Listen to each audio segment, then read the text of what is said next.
أعوذ بالله من الشيطان الرجيم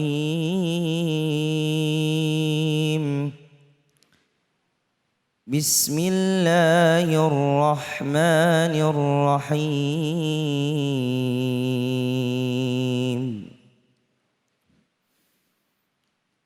يا أيها الذين آمنوا اجتنبوا كثيرا من الظن إن بعض الظن إثم ولا تجسسوا ولا يغتب بعضكم بعضا أيحب أحدكم أن يأكل لحم أخيه ميتا فكرهتموه واتقوا الله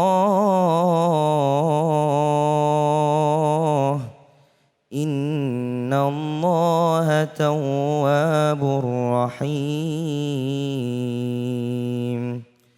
Sadaqallahul azim.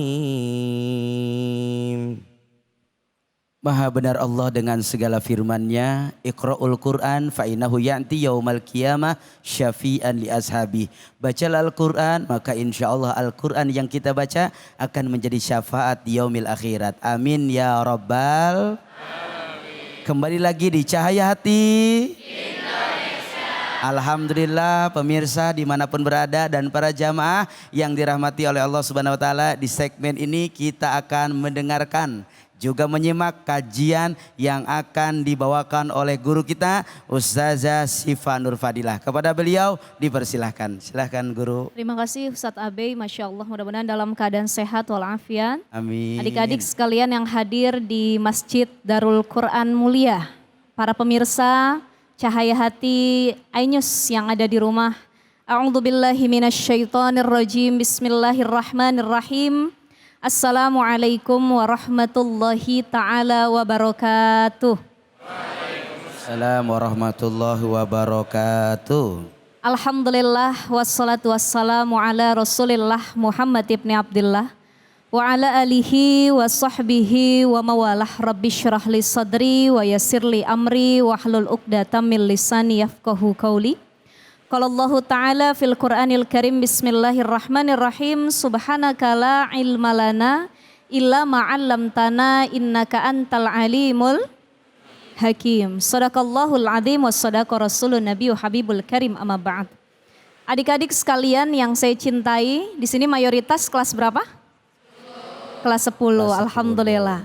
Kita hari ini insya Allah akan membahas tentang satu ayat Al-Quran, Quran Surah Al-Hujurat ayat 12, yang maknanya begitu dalam sekali. Jadi kalau kita hayati, kita tadaburi, kita tafsiri, ini dengan sangat-sangat bijak. Ayat ini banyak memberikan faidah, ibrah, pelajaran yang luar biasa penting bagi kita. Maka mudah-mudahan adik-adik yang hadir ini, para penghafal Quran, para hafiz dan hafidhatul Quran, itu bukan hanya sekedar menyangkut hafalannya di sini, bukan sekedar hafal secara lisan, tapi bisa mengamalkan dari apa yang dipelajari dan dihafal. Karena banyak orang yang hafal Quran 30 juz, tetapi kelakuannya jauh dari kata ajaran Al-Quran. Ada orang yang hafalan Qurannya cuma sedikit, 5 juz, 10 juz, bahkan kadang-kadang cuma juz 30 dan 29 saja. Tetapi dia mengamalkan itu dalam kehidupannya sehari-hari. Insya Allah kita bisa menjadi seperti itu. Apa pesan dari ayat ini yang tadi dibaca oleh qori kita yang luar biasa sekali? Bismillahirrahmanirrahim. Ya ayyuhalladzina amanu jtanibu katsiran minadh-dhanni inna ba'dadh-dhanni ismun ay mu'simun. Wa huwa katsirun kadhanni su'i bi ahlil khair minal mu'minin. Ayat ini mengajarkan beberapa poin. Poin yang pertama adalah, wahai orang-orang yang beriman, jauhilah olehmu prasangka buruk. Itu poin yang pertama. Kemudian apalagi, wala tajassasu, Jangan engkau mencari-cari kesalahan orang lain. La tattabi'u auratal muslimin wa ma'aibihim bil bahsi anha.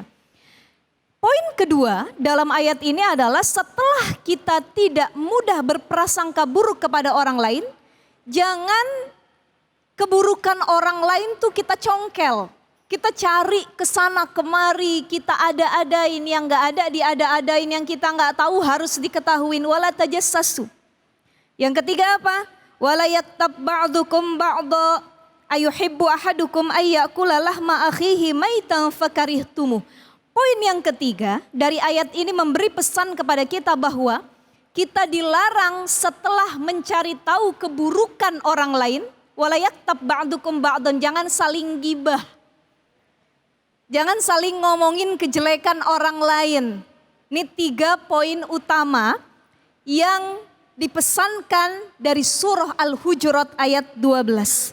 Ayuhibbu ahadukum ayyakula lahma akhihi maitan fakarihtumuhu. Wattaqullah innallaha tawwabur rahim. Mari kita sama-sama adik-adik sekalian yang saya cintai, para jamaah Ainus yang ada di rumah, kita bahas satu persatu dari poin-poin penting ini. Apa poin yang pertama? Ya ayyuhalladzina amanu, hai orang-orang yang beriman. Yang gak beriman gak hey, karena perintah ini cuma buat orang beriman. Siapa yang beriman? Acung tangan. Oh beriman, semua beriman, insya Allah ya. Alhamdulillah, beriman semua Ustazah. Berarti ayat ini kena nih buat ke telinga dan hati kita. Benar-benar. Ya ayyuhalladzina amanu jtanibu katsiran minadh-dhani. Poin pertama, jauhi buruk sangka. Jadi prasangka itu dalam diri manusia ada 2, terbagi 2. Pertama ada husnuzon, prasangka baik. Yang kedua ada su'uzon, prasangka buruk. Kita dalam kehidupan sehari-hari lebih sering atau lebih banyak hati kita diisi su'uzon apa husnuzon? Yang mana nih? Su'udon apa husnuzon? Halo? Su'uzon atau husnuzon? Su'uzon. Apalagi kepada orang yang baru kita kenal, hati-hati. Jadi prasangka baik itu husnuzon, prasangka buruk itu su'uzon. Tetapi di sini disebutkan inna ba'da dhanni ismun, kebanyakan. Lebih banyak prasangka yang timbul dari hati manusia itu prasangka buruk. Jarang yang prasangka baik. Kalian deh baru kenal sama teman, ada adik kelas baru masuk. Kita ngelihat wajahnya senyum aja enggak ya? Ih, ini orang sombong nih, senyum aja gak pernah kata kita. Ini orang kayaknya pelit, kenapa? Setiap dia punya makanan diumpetin dalam lemari. Sampai busuk tuh makanan, ini penyakit anak-anak santri biasanya. Di sini ada yang begitu? Ada. Gak ada ya, insya Allah di sini dermawan semua. Soleha. Solih semua. Jadi kalau punya makanan bagi-bagi ya. Punya bingkisan dari orang tua bagi-bagi. Hati-hati, yang pertama. Kenapa su'uzon atau prasangka buruk ini dilarang? Karena dari prasangka buruk ini akan menimbulkan perbuatan yang tercela. Gara-gara kita su'uzon sama orang lain, ada yang sampai membunuh orang lain, ada yang sampai merusak kehidupan orang lain, ada yang sampai memfitnah orang lain, ada yang melakukan hal-hal buruk yang merugikan orang lain dari kata su'uzon. Makanya su'uzon ini bukan cuma dilarang kepada manusia, sama manusia, tapi kepada Allah juga. Jadi adik-adik, ya Allah kenapa saya dipondokin ya sama orang tua? Husnuzon sama Allah. Mungkin ini cara Allah biar saya jadi hamba yang lebih taat lagi tuh. Ya, itu poin yang pertama. Poin yang kedua, larangan tajassus wala tajassasu. Dilarang kita mencari-cari kesalahan orang lain. Yang gak ada diada-adain, lemari kawan kita bongkar, handphone suami kita buka, handphone istri kita buka. Yang mana ada kesalahan biar kita ungkit, dijadikan perkara, itu yang dilarang dalam agama. Jadi kalau bisa gak usah kepo bahasa anak sekarang tuh. Ya, kalau kita kepo malah gak tenang hati kita, wala tajassasu. Poin yang ketiga, larangan untuk menggibahi orang lain. Wala yaktab ba'dukum ba'da ayuhibbu ahadukum ayyakula lahma akhihi maitan. Karena orang yang rajin gibahin kawannya sendiri, itu sama saja dia makan bangke temennya. Jadi kita punya teman kita wafat udah meninggal nih, itu mayitnya kita makan gitu. Jijik apa enggak kira-kira? Ya, nggak nafsu kita bayanginnya. Ya, bener. Nah ini orang yang rajin menggibahi orang lain, membicarakan keburukan orang lain, adik-adik sekalian berbicara itu fitrah. Tapi kalau sudah sampai menggibahi orang lain, itu perkara yang dilarang oleh Allah Subhanahu wa taala. Ada satu solusi atau pelajaran yang luar biasa dari sahabat Abu Bakar As-Siddiq. Kenal atau enggak? Ada di sini yang namanya Abu Bakar? Ada. Abu Bakar As-Siddiq itu punya kebiasaan luar biasa, tiap hari suka ngemut batu di mulutnya. Ditanya sama para sahabat yang lain, wahai Abu Bakar, kenapa kebiasaanmu itu suka ngemut batu di mulut? Apa beliau katakan, laitani kuntu akhrasu illa an dzikrillah. Aku tuh pengennya malah mulut aku bisu. Gak usah harus ngemut batu, jadi biar bisu aja. Saking takutnya membicarakan keburukan orang lain dan menyakiti hati orang lain. Itu kebiasaan Abu Bakar Siddiq. Jadi adik-adik kalau nanti mau masuk ke asramanya boleh dicari batu dulu yang kecil-kecil ya. Kemudian dimasukin ke mulutnya biar kita gak sembarangan ngomongin orang lain. Tetapi gak usah sampai seperti itu, cukup solusinya dalam Islam 2. Bagaimana solusi menjaga lisan dalam Islam 2? Man kana yu'minu billahi wal yaumil akhir falyakul khairan aw liyasmut. 2 saja. Katakan yang baik, falyakul khairan aw liyasmut, atau diam. Kalau nggak bisa ngomong yang baik, cukup diam. Itu solusi terbaik dalam Islam. Masya Allah, Wallahu a'lam tabarakallah. bishawab. Terima kasih Ustazah Syifa Nur Fadilah. Besti, bro, paham apa enggak? Jadi ya kalau udah dengerin kajian ini, siap enggak ngomongin orang? Siap enggak kepo sama orang? Siap enggak ngorek-ngorek kejelekan orang? Siap? Alhamdulillah. Masya Allah, nampak terlihat Ustazah ada yang mau nanya nih sama Ustazah. Silahkan yang mau nanya. Oke, silahkan. Salam dulu. Assalamualaikum warahmatullahi wabarakatuh. Waalaikumsalam warahmatullahi wabarakatuh. Perkenalkan, nama saya Muhammad Yunus Setiaji. Izin bertanya, bagaimana sih cara kita untuk menjaga lisan saat kita sedang marah? Karena saat kita sedang marah, terkadang kita susah untuk mengontrol lisan. Itu saja, terima kasih. Wassalamualaikum warahmatullahi wabarakatuh. Waalaikumsalam warahmatullahi wabarakatuh. Ustazah, ini kayaknya curhat. Curhat. Silakan Ustazah dijawab. Ya Muhammad Yunus, Masya Allah pertanyaannya luar biasa sekali ya. Kadang orang yang gak bisa mengontrol lisannya adalah orang yang dihadapi rasa marah kala itu. Betul gak? Ya, marah itu bisa menghilangkan setengah akal kita. Orang kalau lagi marah bisa berbicara yang tidak baik, kebun binatang keluar semua tuh. Oh dasar ente bla bla bla bla bla. Bahkan kalau anak santri candaannya nih Ustadz, itu ngatain temennya mentang-mentang dia pinter bahasa Arab pakai bahasa Arab. Jangan sampai kita melakukan hal tersebut. Biarpun beda bahasa, itu pakai bahasa Inggris, bahasa Arab. Tetapi tetap saja kita harus pintar memanage lisan kita untuk tidak menyakiti orang lain.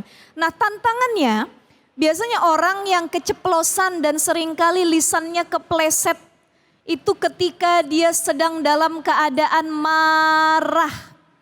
Yang tadi saya bilang kebun binatang keluar semua. Fisik orang yang tadinya dia nggak pernah katain akhirnya dia katain. Kejelekannya terus diungkit. Yang lalu-lalu udah berapa tahun yang lalu diungkit, dia punya utang udah berapa bulan lalu diungkit. Ini lisan yang tidak bertulang tapi kalau ngomong itu Masya Allah bisa nyakitin orang. Bagaimana solusinya yang tadi saya sampaikan di akhir? Faliyakul khairan aw liyasmut, cuman 2 pilihannya. Jadi orang kalau lagi marah itu kan lagi dikipas sama setan sebenarnya, betul ya? Apa yang harus dilakukan? Buru-buru ambil air wudhu. Ini insya Allah adik-adik yang hadir ini selain ahlul Quran, ahlul wudhu semua. Amin. Orang-orang yang rajin wudhu, makanya mukanya bercahaya semua. Saya nggak tahu karena lampunya yang banyak apa gimana. Tapi insya Allah ya kelihatan min asari sujudnya yang rajin tahajudnya, rajin wudhunya, rajin baca Qurannya. Orang kalau dia dekat sama Quran, dia ahli wudhu, dia ahli sholat malam, dia ahli melakukan ibadah-ibadah sunnah, terlebih itu sholat sunnah, insya Allah dia lebih mudah mengontrol rasa marah dalam dirinya. Temennya ngatain dia katain balik, pahalanya hilang.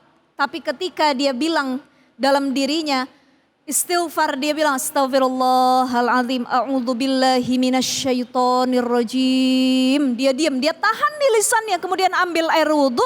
Insya Allah nih orang-orang yang mulia di sisi Allah Subhanahu wa ta'ala. Makanya ketika kamu diejek sama kawan, kamu balikin, berarti kamu sama hina dan rendahnya. Ketika kamu diejek, kamu dipermalukan, tetapi kamu bisa mengontrol lisan itu sebaik mungkin untuk tidak membalas kejahatan dari lisan orang lain, disitulah kamu termasuk orang-orang mulia dan pilihan di antara yang lain. Jadi nanti kalau nyari jodoh, ya masih lama sebenarnya nih. Cari yang lisannya itu baik.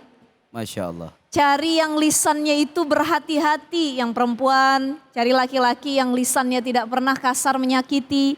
Yang laki-laki cari perempuan yang lisannya bagus saat menyampaikan sesuatu kepada pasangan. Nah insya Allah ini para ahlul Quran. Saya yakin bukan cuma hafal Quran tapi mereka juga pintar menjaga lisannya. Masya Allah, tabarakillah Ustazah. Terima kasih banyak atas paparannya, atas jawaban dari pertanyaan yang disampaikan.